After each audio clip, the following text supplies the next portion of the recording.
विपदाओं में चलना होगा, जयचंदों को छलना होगा। विपदाओं में चलना होगा, जयचंदों को छलना होगा। गढ़ना है इतिहास अगर तो, गढ़ना है इतिहास अगर तो, सूर्य समान जलना होगा। हेलो नमस्कार, जय हिंद, वंदे मातरम साथियों। मैं दिव्य रघुवंशी आप सभी लोगों का स्वागत करता हूं आज की इस वीडियो में। दोस्तों, आज की इस वीडियो में हम बात करेंगे सीटेट पेडागोजी के प्रीवियस ईयर के अत्यंत महत्वपूर्ण 15 प्रश्नों के बारे में। दोस्तों, चैनल पर नए हैं तो चैनल को सब्सक्राइब कर लीजिए। हम प्रतिदिन आपके लिए 2 प्रैक्टिस सेट लेकर आते हैं जो आपकी सीटेट परीक्षा जो कि 7 जुलाई को आयोजित होगी उसके लिए अत्यंत महत्वपूर्ण साबित हो सकते हैं। दोस्तों, समय को व्यर्थ किए बिना आइए आज की क्लास को शुरू किया जाए। आज की क्लास का हमारा पहला प्रश्न है, सामाजिक भूमिकाओं के कारण न कि जीव वैज्ञानिक संपत्ति के कारण सौंपी गई विशिष्टताएं कहलाती हैं। जेंडर भूमिका अभिवृत्ति, जेंडर भूमिका दबाव, जेंडर भूमिका रूढ़िबद्धता या जेंडर भूमिका नैदानिकी। तो इसका सही उत्तर हो जाएगा साथियों ऑप्शन नंबर सी, जेंडर भूमिका रूढ़िबद्धता। दोस्तों, सामाजिक भूमिकाओं के कारण न कि जैव वैज्ञानिक संपत्ति के कारण सौंपी गई जो विशिष्टताएं होती हैं वो जेंडर भूमिका रूढ़िबद्धता कहलाती हैं। अगला और दूसरा नंबर प्रश्न है साथियों, पूछा गया कि सामाजिकरण में सम्मिलित है सांस्कृतिक संचरण और क्या? विद्रोहियों को निरुत्साहित करना, व्यक्तित्व विकास करना, बच्चों को लेबलों में समायोजित करना या संवेगात्मक समर्थन का उपलब्धिकरण करवाना। दोस्तों, सामाजिकरण में सम्मिलित है सांस्कृतिकरण संचरण और इसके साथ ही साथ इसमें सम्मिलित है व्यक्तित्व विकास। ऑप्शन नंबर 20 का सही उत्तर हो जाएगा व्यक्तित्व विकास। अगला और तीसरा नंबर प्रश्न है साथियों, कक्ष में शिक्षक और विद्यार्थी किस प्रकार जेंडर को स्पेस करते हैं या सीखने के वातावरण को कैसे प्रभावित करता है? व्याख्यायित करते हैं पर कोई प्रभाव नहीं डालता, निर्मित करते हैं पर प्रभाव डालता है, रूपांतरित करते हैं और क्षुब्ध करता है, परिभाषित करता है और कम प्रभावी करता है। तो इसका सही उत्तर हो जाएगा साथियों ऑप्शन नंबर सी, रूपांतरित करता है और इसको क्षुब्ध करता है।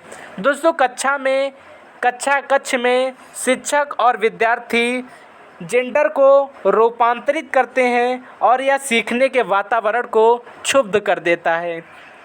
अगला और चौथा नंबर प्रश्न है साथियों, एक अच्छी पाठ्यपुस्तक किससे बचाती है? दोस्तों, जो एक अच्छी पाठ्यपुस्तक होती है वो लैंगिक समानता से बचाती है, लैंगिक उत्तरदायित्व से या सामाजिक उत्तरदायित्व से बचाती है, लैंगिक पूर्वाग्रह से बचाती है या लैंगिक संवेदनशीलता से बचाती है। तो इसका सही उत्तर हो जाएगा साथियों ऑप्शन नंबर सी, लैंगिक पूर्वाग्रह से। दोस्तों, पेडागोजी के जो प्रश्न होते हैं वो सीटेट परीक्षा में अत्यंत जटिलता से पूछे जाते हैं, परंतु आपको स्वयं से उनका उत्तर खोजना होता है। दोस्तों, अगले और 5वें नंबर प्रश्न की बात करें। 5वां नंबर प्रश्न है कि पुरुष स्त्रियों की अपेक्षा ज़्यादा बुद्धिमान होते हैं, ये कथन क्या दर्शाता है? सही हो सकता है, लैंगिक पूर्वाग्रह को दर्शाता है, बुद्धि के विभिन्न पक्षों के लिए सही भी है या पूर्णतः सही है। तो इसका सही उत्तर हो जाएगा साथियों लैंगिक पूर्वाग्रह को दर्शाता है। ऑप्शन नंबर 20 का सही उत्तर हो जाएगा। दोस्तों, पुरुष स्त्रियों की अपेक्षा ज़्यादा बुद्धिमान होते हैं, ये कथन लैंगिक पूर्वाग्रह को प्रदर्शित करता है। अगला और छठा नंबर प्रश्न है साथियों, राज्य स्तर की एकल गायन प्रतियोगिता के लिए विद्यार्थियों को तैयार करते समय एक ही विद्यालय लड़कियों को वरीयता देता है, ये क्या प्रदर्शित करता है? ये लैंगिक पूर्वाग्रह को प्रदर्शित करता है, वैश्विक प्रवृत्तियाँ को प्रदर्शित करता है, प्रयोजनात्मक उपागम को प्रयोजित करता है या प्रगतिशील चिंतन को प्रदर्शित करता है। तो इसका सही उत्तर देखें साथियों, तो इसका सही उत्तर हो जाएगा साथियों ऑप्शन नंबर ए, लैंगिक पूर्वाग्रह को। दोस्तों, राज्य स्तर की एक एकल गायन प्रतियोगिता के लिए विद्यार्थियों को तैयार करना है और एक ही विद्यालय में केवल लड़कियों को वरीयता दी जाती है, ये लैंगिक पूर्वाग्रह को प्रदर्शित करता है। अगला और 7वां नंबर प्रश्न है साथियों, पूछा गया कि एक शिक्षक लड़कियों को खेल कूद की अपेक्षा सिलाई बुनाई में अधिक ध्यान के लिए प्रेरित करता है। शिक्षक का व्यवहार कैसा होगा? रूढ़िबद्ध होगा, प्रगतिशील चिंतन होगा, मनोवैज्ञानिक चिंतन होगा या मनोवैज्ञानिक प्रवृत्ति होगी? तो इसका सही उत्तर हो जाएगा साथियों ऑप्शन नंबर ए, रूढ़िबद्धता। दोस्तों एक शिक्षक है जो कि लड़कियों को खेल कूद की अपेक्षा सिलाई बुनाई में अधिक ध्यान देने के लिए प्रेरित करता है, उसकी सोच रूढ़िबद्धता के अनुसार संयोजित की होती है। अगला और 8वां नंबर प्रश्न है साथियों, पूछा है कि स्त्रियों का हस्तलेख पुरुषों की अपेक्षा अधिक अच्छा रहता है, जबकि पुरुष गणित एवं तर्क योग्यता में अधिक योग्य होते हैं। ये कथन क्या दर्शाता है? ये कथन पहली बात तो पूर्णतः सत्य है क्या? लैंगिक पूर्वाग्रह को दर्शाता है, प्रगतिशील चिंतन को दर्शाता है, बौद्धिक योग्यता के संदर्भ में सत्य मालूम होता है। तो इसका सही उत्तर हो जाएगा साथियों ऑप्शन नंबर बी, लैंगिक पूर्वाग्रह को दर्शाता है। दोस्तों स्त्रियां हस्तलेख पुरुषों की अपेक्षा अधिक अच्छा लिखती हैं, ये क्या दर्शाता है? तो ये लैंगिक पूर्वाग्रह को दर्शाता है।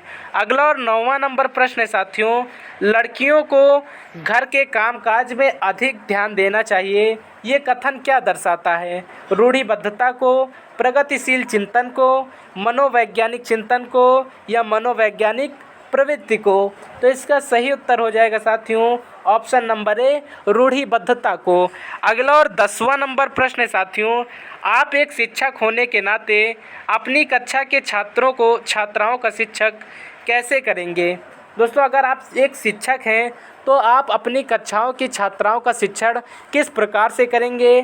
कक्षा के छात्रों से अलग कर उन्हें घर के काम धंधों की जानकारी देंगे, छात्राओं को सिलाई बुनाई के कामों में अधिक रुचि देने की सलाह देंगे, सभी छात्र छात्राओं को समान रूप से शिक्षण व्यवस्था उपलब्ध कराएंगे या छात्राओं पर अवांछित टिप्पणी करके उन्हें जागरूक होने से रोकेंगे?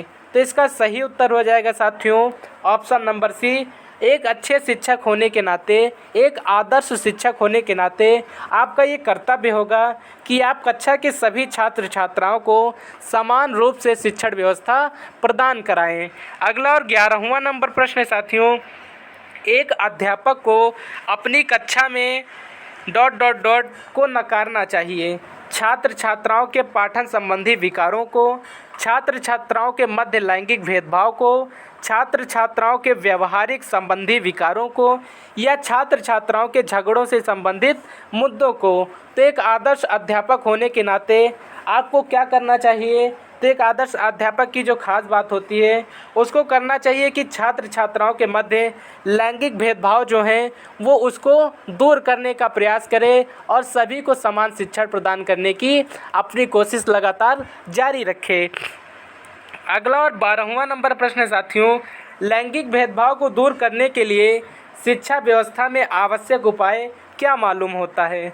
छात्र छात्राओं के लिए असमान प्रावधान, छात्र छात्राओं के लिए समान प्रावधान, छात्र छात्राओं के लिए विशिष्ट प्रावधान या उपरोक्त में से कोई नहीं? तो इसका सही उत्तर हो जाएगा साथियों ऑप्शन नंबर बी, छात्र छात्राओं के लिए पाठन या पठन कार्य का समान प्रावधान करना। अगला और 13वां नंबर प्रश्न है साथियों, छात्राओं के निजी संसार पर निम्नलिखित में से किसका प्रभाव अधिक पड़ता है? दोस्तों छात्राओं की जो निजी संसार होती है उस पर निम्नलिखित में से किसका सबसे अधिक प्रभाव पड़ता है? लैंगिक भेदभाव का, सामाजिक मान्यताओं का, परिवार में उनके स्थान का या उपरोक्त सभी चीज़ों का? तो दोस्तों छात्राओं के निजी संसार पर निम्नलिखित सभी चीज़ों का पूरा प्रभाव पड़ता है। लैंगिक भेदभाव का भी, सामाजिक मान्यताओं का भी, परिवार में उनके स्थान का भी, इन सभी का उन पर प्रभाव पड़ता है। अगला और 4था नंबर प्रश्न है साथियों, विद्यालय में लैंगिक भेदभाव के कारण छात्राओं की मनोदशा पर क्या प्रभाव पड़ता है? दोस्तों विद्यालय जो छात्र छात्राओं में भेदभाव करते हैं उनसे छात्राओं की मनोदशा पर क्या प्रभाव पड़ता है? वो विद्यालय जाने में प्रसन्न रहती हैं, विद्यालय जाने से कतराती हैं, पढ़ाई से उन्हें विरक्ति होने लगती है या उनका शैक्षिक विकास बेहतर होता है? तो इसका सही उत्तर हो जाएगा साथियों ऑप्शन नंबर बी, विद्यालय जाने से कतराने लगती हैं। दोस्तों जब एक शिक्षक छात्र और छात्राओं में भेदभाव करने लगता है तो छात्राएं विद्यालय जाने से कतराने लगती हैं। अगला और आज की क्लास का अंतिम प्रश्न है साथियों, भारत की जनगणना 2011 की जनगणना में लिंगानुपात 2001 की जनगणना के अनुसार 927 से घटकर 914 ही रह गया। इसका सर्वाधिक प्रमुख कारण क्या हो सकता है? लैंगिक भेदभाव, स्त्री शिक्षा को बढ़ावा, स्त्री शिक्षा में कमी या स्त्रियों का खराब स्वास्थ्य। दोस्तों, भारत की 2011 की जनगणना में लिंगानुपात 2011 की जनगणना के अनुसार 927 से घटकर 914 ही रह गया है। इसका जो सर्वाधिक प्रमुख कारण है वो लैंगिक भेदभाव है। दोस्तों, समाज हमारा जो छात्र छात्राओं में भेदभाव करता है, इसके कारण ही ये लिंगानुपात लगातार घटता हुआ दिख रहा है। आज के इस वीडियो में फ़िलहाल इतना ही। शाम को मिलेंगे एक नए प्रैक्टिस सेट के साथ। तब तक के लिए जय हिंद, जय भारत साथियों।